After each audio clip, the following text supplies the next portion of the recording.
remember those star charts we used to have back in the middle schools? If you do a good thing, you get a red star.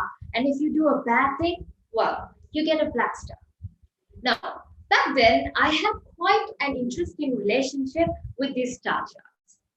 Honorable Toastmaster and fellow Cavaliers, I used to have quite a reputation to having the most amount of black stars. Now, my friend and I, we were named the loudest kids in our entire class. And let's just say that we had this permanent table right in front of the class teacher's desk. And back then, there was a very interesting English teacher. She was Mrs. Nilasi, and in my opinion, she could speak three languages. English, of course, Sinhala, and sarcasm. Very fluent at sarcasm. She would always look at me and go, "Oh, young lady." She would call me young lady in the most sarcastic tone that you can ever find, right? But anyways, moving on. One day, my class teacher called me up and told me that, Nilasi, you're going to be the class monitor for the day, but for the term. And I was confused. Why me? Over everyone else, why me, right? And as she said, I began my class monitor duties. And I should say, I was not at all a good class leader. I hated that job. I hated having that responsibility on my shoulders. And I really didn't like it at all. I felt like an idiot every day, and no one was listening to me at all. And one specific day, our class was making such a huge chaos, right? And in the middle of the session, someone has drawn a paper ball at someone, and there were paper balls flying here and there, and it was a mess. And on that day, I felt different. Any other day of the year, I would have also been actively taking participant on the same event. But that day, I felt different. I felt responsible for it. I felt a weight. So, what did I do? I went to them personally and asked them to quiet down. And when it didn't work, I raised my voice slightly.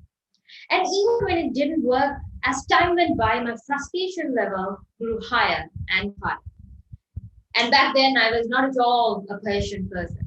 So what did I do? I just grabbed a chair, got on it, and from the loudest of my voice, I screamed, "Will you please keep quiet?" For the first time, it worked. Oh, I should tell you. Now, I was really pleased with myself as well. But of course, within a few seconds, I came face to face with Mrs. Miller. And she was there leaning on the doorway. And she goes, "Well, screaming when the teacher was not here is wrong. But young lady, what you are doing, screaming out of your top of the voice that I could hear you from that end of the corridor, is absolutely unacceptable. Get down, out, now look at the wall and think about what you did." Thinking back then, I seriously didn't realize what I did wrong, because I, in my personal opinion, was just trying to do my duty. But years after, when I reflect back on this certain situation, I kind of realize why. Three words, ladies and gentlemen: character, respect, leader. A great leader is respected by their followers. And how do you earn this respect? Respect is earned but not grown overnight. And so, how do you earn respect? Through a good character. And back then, I should tell you, my character was absolutely the worst. And I did not have any respect from my fellow classmates. And honestly, why would they listen to me when I would be one of the same people in any other day of the year, right? But the best part is respect can be earned. And in order for that, you need to have a good character. Because just because you're labeled as the class monitor doesn't mean that the classmates will listen to you. Because you have to earn it. Leadership has to come naturally. So, ladies and gentlemen, when you say how to build a good character, first of all, think to yourself, are you worthy to be looked upon? Because a leader is looked upon and she's an inspiration for her followers, right?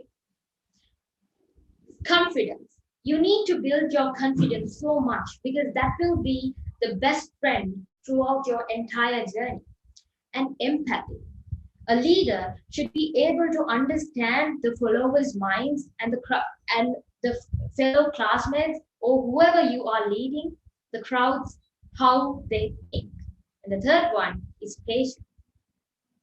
Back then, I did not have any of these, but the best thing is we all could improve. Because after all, the essence of great leadership is not authority, but influence. So ask yourself, are you worthy to be looked upon? Are you an inspiration to others? Well, if not, start working on yourself. Now, just by yourself.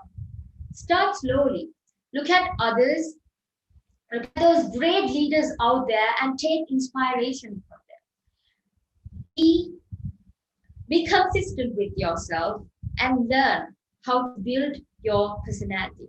So build yourself, earn that respect, and unleash that leader within you. Over to you, Toastmaster. Thanks for watching.